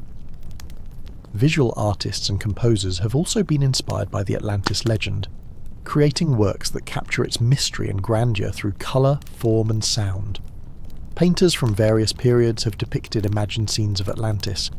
19th century Romantic artists, drawn to dramatic subjects and exotic locales, created paintings of Atlantis at its height, gleaming temples, majestic statues, ships in busy harbours, and of its destruction, with buildings crumbling, waves overwhelming the land, people fleeing in terror. These paintings, though historically inaccurate, captured something true about human experience. The fragility of civilization, the power of nature, the tragedy of loss. They allowed viewers to contemplate these themes through visual metaphor. 20th century artists continued the tradition, often with more fantastical elements. Surrealists incorporated Atlantean imagery into dreamlike compositions. Fantasy artists created detailed illustrations for books and games, building visual vocabularies that defined how popular culture imagines Atlantis: crystal spires, concentric rings of canals, strange technologies that blend ancient and futuristic aesthetics. Contemporary digital artists use modern tools to create ever more elaborate visions of Atlantis. Computer-generated imagery allows for detailed underwater scenes, massive architectural complexes, dramatic destruction sequences. These images circulate online, further embedding Atlantis in collective consciousness. Music has its own tradition of Atlantean inspiration. Classical composers occasionally referenced Atlantis in their works. Manuel de Falla's opera Atlantida, completed after his death by Ernesto Halffter, tells a version of the Atlantis story combined with Spanish history and mythology. Progressive rock bands of the 1970s, drawn to mythological and science fiction themes, frequently referenced Atlantis. Donovan's song Atlantis became a hit, with its dreamy, hypnotic quality evoking underwater mysteries. Other bands incorporated Atlantis into concept albums exploring themes of ancient wisdom and lost civilizations. Film soundtracks for movies featuring Atlantis have ranged from sweeping orchestral scores to electronic compositions, each seeking to capture the grandeur and mystery of the legendary continent through music. What's interesting about artistic representations of Atlantis is how they reveal the preoccupations of their time. Romantic-era paintings emphasized natural power overwhelming human pride, reflecting anxieties about industrialization and humanity's relationship with nature. Mid-20th century depictions often featured sleek, futuristic technology, projecting contemporary hopes about scientific progress onto the ancient past. Contemporary digital art frequently shows ecological catastrophe, reflecting current environmental concerns. Atlantis becomes a mirror, reflecting back our own fears and hopes, our questions about humanity's place in the universe, our wonder at what came before and what might come after. As images of Atlantis in art and echoes of Atlantis in music drift through your mind, let them become increasingly abstract, increasingly dreamlike. See colours flowing like water, hear sounds blending like waves, feel the boundaries between different artistic representations dissolving. This is the realm of imagination, where Atlantis truly lives. Not in the physical world, where geology and archaeology hold sway, but in the world of human creativity, where anything is possible and stories live forever. The ethics of pseudo-archaeology. Before we continue our gentle journey toward rest, it's worth considering an important question. Does it matter if people believe in Atlantis? If it brings them joy or wonder, what's the harm? These are reasonable questions, and they deserve thoughtful answers. The truth is that beliefs about Atlantis exist on a spectrum, and the ethical implications vary accordingly. At one end, there's simple enjoyment of the story. Reading a novel about Atlantis, watching a movie, playing a video game. These activities are harmless entertainment. No one is hurt by fictional explorations of the Atlantis theme. Indeed, such creative works can be valuable, sparking imagination and interest in actual history and archaeology. In the middle, there's speculation and amateur theorizing. Someone reading about Atlantis, looking at maps, forming theories about where it might have been. This too is generally harmless, even admirable in its way. Curiosity and engagement with history, even if based on misconceptions, is better than apathy. But at the far end of the spectrum, things become more problematic. When belief in Atlantis leads to rejection of scientific expertise, when it promotes conspiracy theories, when it's used to support racist or nationalist ideologies, harm can occur. Historically, Atlantis theories have sometimes been intertwined with dangerous ideas. The idea that Atlanteans were a superior race, whose descendants founded other civilizations, has been used to support racist hierarchies. Nazi ideologues incorporated Atlantean mythology into their pseudo-scientific racial theories. Some Atlantis theories minimize or dismiss the achievements of ancient peoples.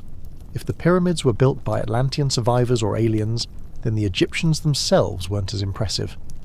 If Mesoamerican civilizations were started by Atlantean refugees, then indigenous peoples didn't develop their own sophisticated cultures. These narratives, even when not explicitly racist, have racist implications. The promotion of pseudo-archaeology can also harm actual archaeological research. When people believe that mainstream archaeology is suppressing evidence of Atlantis or other lost civilizations, they distrust actual researchers. Funding for legitimate archaeology can be affected when the public prefers sensational pseudo-archaeological claims. Moreover, pseudo-archaeology can distract from real discoveries and real mysteries. The actual story of human prehistory, as revealed by scientific archaeology, is fascinating. Early humans accomplished remarkable things with limited technology. The ingenuity and adaptability of our ancestors is genuinely impressive. When we attribute their achievements to mythical lost civilizations, we diminish their accomplishments. There's also an epistemological concern. If we accept claims about Atlantis without proper evidence, we undermine the methods we use to determine truth in other areas. If evidence doesn't matter for historical claims, why should it matter for scientific, political, or personal decisions? The habits of thought that lead to belief in unsupported historical claims can lead to problems in other domains. However, it's important to approach believers with compassion rather than contempt. Most people who believe in Atlantis are not bad or stupid. They're responding to genuine human needs, the need for wonder, for meaning, for connection to something greater. The solution is not mockery, but better education about how we know what we know about the past. Science education should emphasize not just facts, but methods. How do we date archaeological sites? How do we reconstruct ancient languages? How do we trace the development of technologies? Understanding these processes helps people appreciate both the certainty and uncertainty of our knowledge about the past. History and archaeology education should also emphasize how genuinely fascinating the real past is. Ancient peoples were remarkably sophisticated. Their achievements are impressive precisely because they accomplished so much with so little. We don't need to invoke Atlantis or aliens to find wonder in human history. As you reflect on these ethical considerations, let them inform your approach to all extraordinary claims. Be curious, but critical. Be open, but discerning. Be willing to wonder, but also willing to evaluate evidence. And above all, be kind to others, even when you disagree with their beliefs. These are good principles for living, not just for evaluating historical claims. Carry them with you, but let them rest now. Tomorrow is time enough for critical thinking. Tonight is for peace. The comfort of mystery. As we approach the end of our journey through the legend of Atlantis, let us consider one final perspective. Perhaps the enduring appeal of Atlantis lies precisely in its unresolved mystery. In our modern world, so much has been explained, mapped, catalogued, understood. We know the structure of atoms and the evolution of stars. We've mapped the human genome and photographed the edge of black holes. The unknown shrinks day by day as science advances. This is wonderful. Knowledge is valuable. Understanding allows us to cure diseases, predict weather, communicate instantly across vast distances. We should celebrate scientific progress, not lament it. Yet something in the human spirit craves mystery. We want to believe that not everything has been discovered, that profound secrets remain, that the world still holds wonders we haven't catalogued and explained. Atlantis satisfies this craving. It exists in that liminal space between the known and the unknown, between history and myth, between what was and what might have been. It can never be completely debunked because the absence of evidence is not absolute proof of absence. Yet it can never be proven because the evidence consistently fails to materialize. This perpetual uncertainty is not a bug, but a feature. Atlantis endures precisely because it remains tantalizingly out of reach. Each new theory, each claimed discovery, each expedition generates excitement because maybe, just maybe, this time it will be real. And when the theory is debunked, the discovery explained away, the expedition comes up empty, hope remains because there are always other possibilities, other locations, other interpretations. In this way, Atlantis functions like a horizon. No matter how far you travel, the horizon remains the same distance away. It's not a destination you can reach, but a boundary that moves with you. Atlantis, too, is not a place to be found, but a mystery to be pursued, and the pursuit itself is the point. This pursuit serves important psychological functions. It gives people a quest, a sense of purpose, engagement with questions larger than daily concerns. It allows for community with like-minded seekers. It provides an intellectual puzzle to solve, or at least to contemplate. Even for skeptics, Atlantis serves a function. It's a teaching opportunity, a chance to discuss how we know what we know, to explore the methods of science and scholarship, to think about the nature of evidence and belief. Perhaps we should be grateful for Atlantis, not despite its probable non-existence, but because of it. It enriches our culture, our conversations, our imagination. It connects us to Plato across 24 centuries. It raises important questions about civilization, virtue, catastrophe, and human nature. It inspires art and literature and music. It gives us something to wonder about. The world needs mysteries. Not false mysteries that deny genuine knowledge, but mysteries that acknowledge the limits of knowledge, that remind us how much we don't know, that keep alive a sense of wonder and possibility. Atlantis, whether real or imaginary, serves this function beautifully. It invites us to imagine, to question, to explore. It reminds us that the past is not fully known, that history contains surprises, that our ancestors were capable of more than we sometimes credit. So let us not be too quick to dismiss Atlantis, not to believe in it uncritically, certainly, but also not to scorn it as mere foolishness. It's a story that has meaning, even if that meaning is not historical, but philosophical, psychological, cultural. As you settle into deeper rest now, let the mystery of Atlantis remain a mystery. You don't need to solve it. You don't need to believe or disbelieve. Simply let it be what it is. An ancient story, a modern myth, a question without a definitive answer, a journey without a destination. Some things are meant to remain uncertain. Some questions are more valuable than any answer could be. Atlantis, lost beneath the waves of time, inaccessible to proof or disproof, may be one of those perfect mysteries, meaningful precisely because it resists final resolution. Closing thoughts. Sleepless survivors. Dear listener, we have journeyed together through time and space, through history and myth, through science and speculation. We have walked the streets of ancient Athens with Plato, explored the theories of Ignatius Donnelly, examined the evidence of modern archaeology, contemplated the psychology of belief, and reflected on what Atlantis means to us today. What have we learned? Not whether Atlantis was real. That question, as we've seen, has a clear answer according to scientific evidence, even if some choose not to accept it. But we've learned something perhaps more valuable. We've learned about ourselves, about human nature, about why stories matter and what we seek when we search for lost civilizations. Atlantis is a mirror. When we look at it, we see our own fears and hopes reflected back. We see our anxiety about civilization's fragility. We see our wonder at human achievement. We see our desire for lost perfection. We see our capacity for both wisdom and folly. The story reminds us that all civilizations, no matter how powerful, are temporary. Even the mightiest empires eventually fall.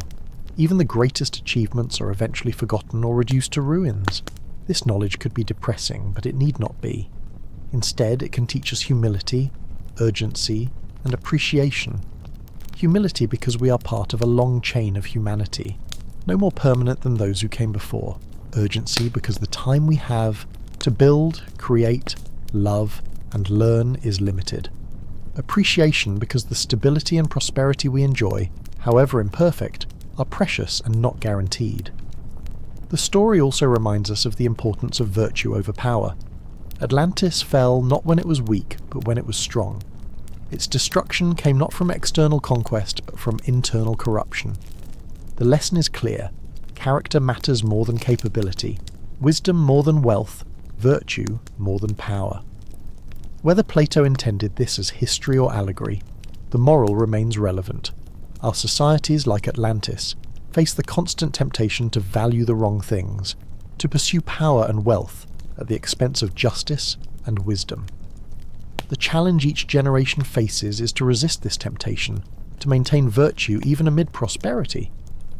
But tonight, you need not carry the weight of civilization on your shoulders. Tonight, you need only carry yourself to sleep. Let all these thoughts and stories and theories and reflections settle like sediment at the bottom of a calm sea. Atlantis, whether it existed or not, whether it was in the Atlantic or Mediterranean or nowhere at all, has served its purpose for tonight. It has occupied your mind with gentle thoughts. It has carried you through this quiet hour. It has been a companion on your journey toward rest. Now that journey nears its end. Your breathing has slowed, your body has relaxed, your mind has quieted. The busy thoughts of the day have faded. The worries about tomorrow have receded. You float in that peaceful space between waking and sleeping, between consciousness and dreams. If you find yourself thinking of Atlantis in the days to come, let it be with this understanding. It's a story that has value regardless of its historical truth. It connects us to our past, to Plato, and all the seekers and dreamers who have pondered it over the centuries. It raises important questions about how we live and what we value. It reminds us that human civilization is both magnificent and fragile. But more than anything, let Atlantis be a reminder that mystery itself has value. Not every question needs an answer. Not every story needs to be proven true or false. Some things can simply exist in that liminal space of possibility, enriching our lives through their very uncertainty. As you drift now into sleep, into dreams, into that nightly voyage beneath the waves of consciousness, may you find peace. May you find rest. May you wake tomorrow refreshed, curious, open to wonder, grateful for the life you have. The lost continent of Atlantis sleeps beneath the sea of time. And now, dear listener, so must you. Sleep well, sleep deep, sleep peacefully. Tomorrow is another day, full of possibility waiting to be discovered. But tonight belongs to rest, to dreams, to the gentle oblivion of sleep. Let go now. Release your grip on waking thoughts. Sink softly into slumber as Atlantis sank into the sea, peacefully, completely, until morning calls you back to the surface. Good night, dear listener. May your dreams be as vast as the ocean, as mysterious as Atlantis, as peaceful as the depths where all our stories eventually come to rest. Sleep now. Simply sleep. The search for Atlantis can wait. Everything can wait. For now there is only rest, only peace, only the gentle rhythm of breath and heartbeat carrying you down, down, down, into the restorative darkness where all seekers eventually find what they were truly searching for. Not a lost continent, but simply sleep.